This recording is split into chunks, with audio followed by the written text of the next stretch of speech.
Retenez son nom, elle s'appelle Invisible. C'est une production 100% africaine, made in Côte d'Ivoire, et qui retrace l'histoire de bandes rivales qui luttent pour survivre dans la capitale économique Abidjan.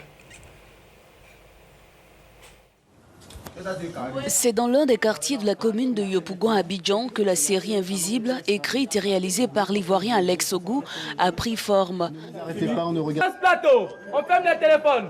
Ou sur silence. On va lancer. 42 sur 1, première.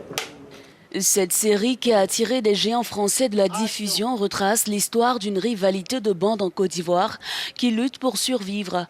Produite par le studio ivoirien TSK, la série tournée principalement dans les rues de cette commune a nécessité près d'1 million de dollars américains.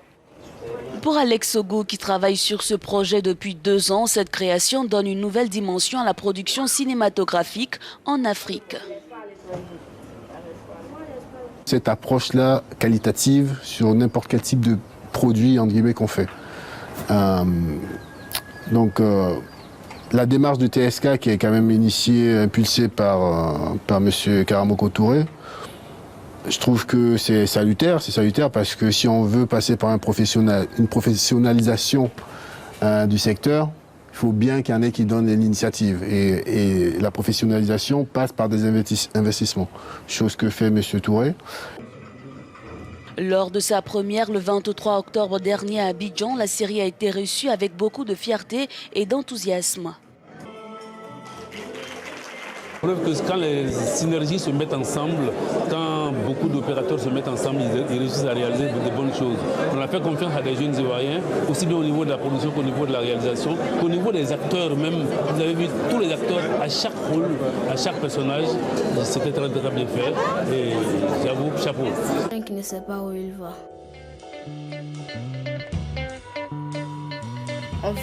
La production retrace en 10 épisodes de 52 minutes le parcours de Chaka et de sa grande sœur Adjara. Ces enfants quittent leurs parents endettés et l'un d'entre eux se laisse entraîner par son ami dans une bande où vandalisme et violence sont les maîtres mots. Cette histoire dramatique plonge le téléspectateur dans un thriller et touche un fléau social né de la désorientation de la jeunesse et qui sévit dans plusieurs pays africains.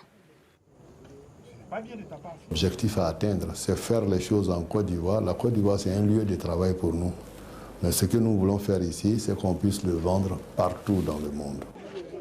Le réalisateur s'attend à un succès continental qui fera croître l'industrie du 7e art en Côte d'Ivoire.